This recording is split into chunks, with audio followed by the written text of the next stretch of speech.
Right now, though, it is that time of the week when we all have to gird our loins, take a deep breath, and it is... It's time now for the latest news on what's hot and what's not in the world of technology with Matthew Dickerson on Tech Talk. Here on DCFM 88.9. Morning, Matthew. I do worry more and more about your introductions each week, Richard. I'm not sure where it's going to be in 6 months' time. I was waiting for a line. I was going to leave that one alone. Yeah, probably just as well. Okay. Miserable day outside. It's wet and windy, Yeah, but at least there's some water coming out. Indeed. And that's always good to see. All right, now listen, I've got there's so many stories this morning, I've got to do them very, very quickly. Firstly, though, dash cams. Now, I have a dash cam, but it's obviously way out of date according to the information you have to give us this morning. Well, most of the dash cams have a memory card in them, so you're recording what's happening there, and that's fantastic. You can go back and look at an accident, or potentially there's ones there that will record if they detect some motion when your car's still. So if someone hits your car, runs into your car, scrapes your car, whatever, it records that.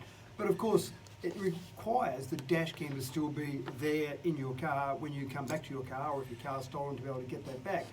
Modern dash cams are putting SIM cards or some sort of external communication chip in them so that effectively they can communicate with the outside world. And one of the latest ones from Amazon is actually linked up to Alexa. So if you're being pulled over by the police, for example, and this is probably more relevant in America where there's a bit of police brutality, not so much here in New South Wales where we've got a very good police force, but if you're being pulled over by the police, you can say, Alexa, I'm being pulled over, and automatically not only will it be recording as it normally would have been, but it starts sending all that information to the cloud so that if something happens there and then the police notice you've got a dash cam and they remove your dash cam or confiscate your dash cam, too late, it's already been recorded in the cloud.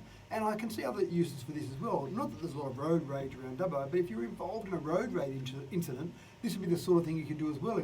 If something happens and someone pulls over and they want to get out and a bit aggressive, you could say, Alexa, I'm being pulled over, the same command, but effectively what that would mean is it's recorded to the cloud, and when someone gets out a bit aggressive, it'd be probably sensible to say, by the way, I've got a dash cam, it's being recorded to the cloud.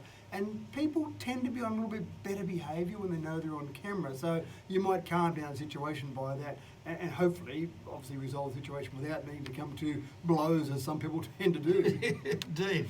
I actually witnessed some road rage in this town. Oh, really? Not to me, but certainly 2 cars ahead. Wow. And funny, the person in the second car, when I went past and they were still yelling and screaming, had red hair.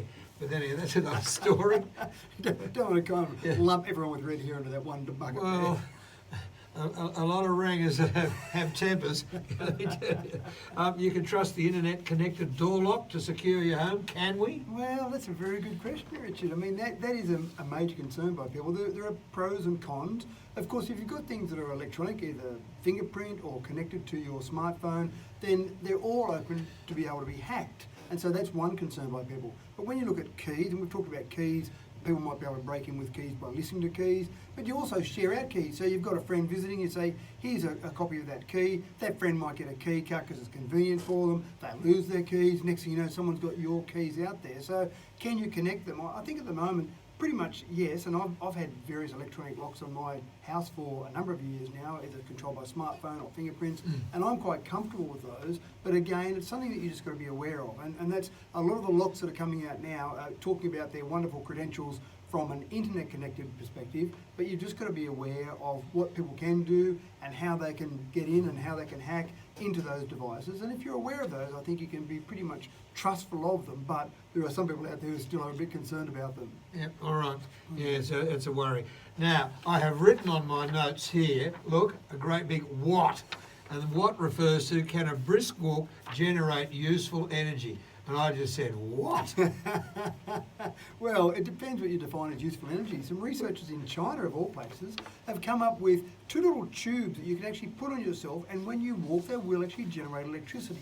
Now, is it useful? Well, they generate about 2.5 milliwatts. And to give you an idea, most mobile phone chargers, for example, are at least 5 watts, some are higher than that. So 2.5 milliwatts, 5 watts, you're not going to charge up your mobile phone as you walk, unfortunately, which I thought would be a great feature if you could do that. Yes. But it's enough, 2.5 milliwatts is enough to drive, say, a couple of little LED lights. And I've got a cap that I wear when I go running at night time, and it's got some LED lights in there, a little tiny watch battery, but that would be the sort of power you could generate to actually drive those lights. but the researchers aren't interested really in having me a bit safer at night time while I go out running. What they're doing is getting to the point where they'll be able to generate electricity by wind going through tubes rather than driving a wind turbine. And there are some instances where people don't want to have wind turbines in their installation, so the visual, I suppose, pollution, if you call it that, of having the wind turbines there, or it might be on top of buildings where you really can't have big turbines spinning there that might be a blight on the landscape, or even if you've got a helicopter pad on the top of your building. But so these particular tubes basically generate electricity just by wind flowing through the tubes, and so that's a great breakthrough. The idea is to scale it up. They've been doing tests on people walking, and just that sort of speed of walking is enough to generate enough electricity. So just scale that up to large scale, and you've got another way of generating electricity. Well, I suppose if you've got, say, a 60 or 70 story building and you design that tube feature within the building, yeah, that's right. it So can work. on the top or throughout the building. Yes. So again, there's lots of solutions, and what I love that we talk about regularly, Richard, there are lots of solutions that are being worked on out there to generate electricity in other ways. It's not just solar, it's not just wind turbines. There are lots of different ways people are generating electricity, which is fantastic. Indeed it is. Now, NBN, yeah, when I was scared when I put this one in for you. Yes, I know. When I talk NBN, because you know the trials and tribulations I've had with NBN, but the recent announcement, I mean, is it any good? Is it going to help Dubbo? Is it going to help Dubbo business? Definitely. So when Dubbo was being rolled out, the initial announcement was Dubbo was going to be all fibre to the premises for FTTP. That's right.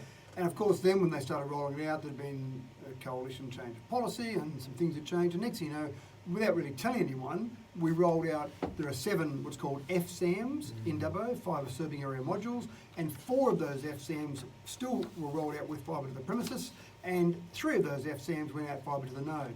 So this latest announcement by NBN is that if you want fibre to the premises and you're actually on a plan that supports the higher speeds, then yes, you can get fibre to the premises. And the theory is at this stage, and I'm waiting to see the full detail, at this stage you won't have to pay for it. And Mike Quigley, the original CEO of NBN Co, came out and said the change of technology mix was a mistake. Now, he was involved from the very beginning, so they were all doing fibre then. So that would be logical for him to say that. But I think the thing here is that it is more expensive. Blind Freddie could see it was going to be more expensive to roll out fibre to the node, have problems like you experience, lots of customers experience problems like you, and then get to the point where they say, actually, no, we do need fibre, let's roll out fibre to the premises, because there are more and more plans coming in. In fact, Telstra announced a new plan yesterday of gigabit speeds. But if you've got fibre to the node, bad luck, you can't get those gigabit speeds. But we are falling behind around the world, Richard. We're currently ranked about number 60 in all countries around the world for our internet speed, and places like New Zealand have got 10 times as many